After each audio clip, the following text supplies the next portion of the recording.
வணக்கம். இன்றைய தினம் சிவபுராணத்திலே 31வது வரையும் 32வது வரையும் சிந்திக்க இருக்கிறோம். எல்லா பிறப்பும் பிறந்தளித்தேன் எம்பெருமான், மெய்யே உன் பொன்னடிகள் கண்டின்று வீடுற்றேன். முன்னே சொன்ன புல்லாகி பூடாகி எல்லா பிறப்பும் பிறந்தோம். அதனால் இளைத்து போனேன், களைத்து போனேன். இளைத்து போதல், களைத்து போதல், மெல்லியதாக மாறுதல், வாழ்க்கையிலே எல்லாவற்றையும் இழத்தல், எதுவும் இல்லை என்ற போது நாம் யாரை வேண்ட வேண்டும்? இறைவனைத்தான் வேண்ட வேண்டும்.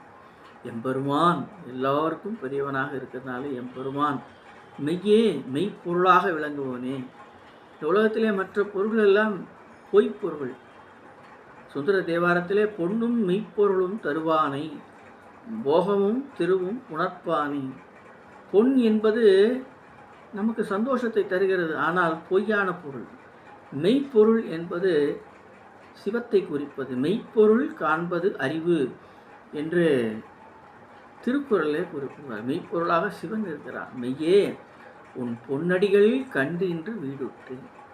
உன்னுடைய திருவடியை கண்டேன், அதனால் வீடு பேறு பெற்றேன்.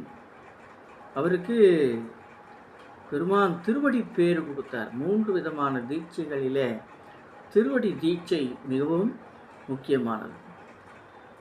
கண்ணினாலே வருகின்ற நயன தீட்சை, வாயினாலே வருகின்ற வாசக தீட்சை, திருவடி தீட்சை. திருவடி தீட்சை கிடைத்தவுடனே இந்த ஆன்மா சிவத்தோடு தொடர்புடையதாக மாறுகிறது.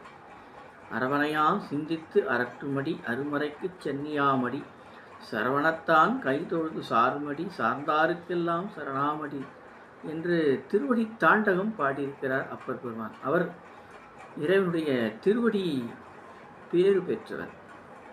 அதுபோல மணிவாசகர் உன் பொன்னடிகள் என்றார். பொன்னடிகள்னா எப்போதும் தூய்மையாக இருக்கக்கூடியது, பொன் நிறத்திலே இருப்பது என்று பெயர். பெருமான் சிகப்பாக இருப்பதனாலே அவர் திருவடியும் சிகப்பாகத்தான் இருக்கும். சிவந்த காலும் தண்டையும் அழகிய பெருமாளே என்று அருணைநாதர் முருகனை சொல்வார். சிவந்த கால் என்றே சொல்கிறார். அப்படி எல்லா பிறப்பும் பிறந்தளித்தேன் எம்பெருமான், மெய்யே உன் பொன்னடிகள் கண்டின்று வீடுற்றேன்.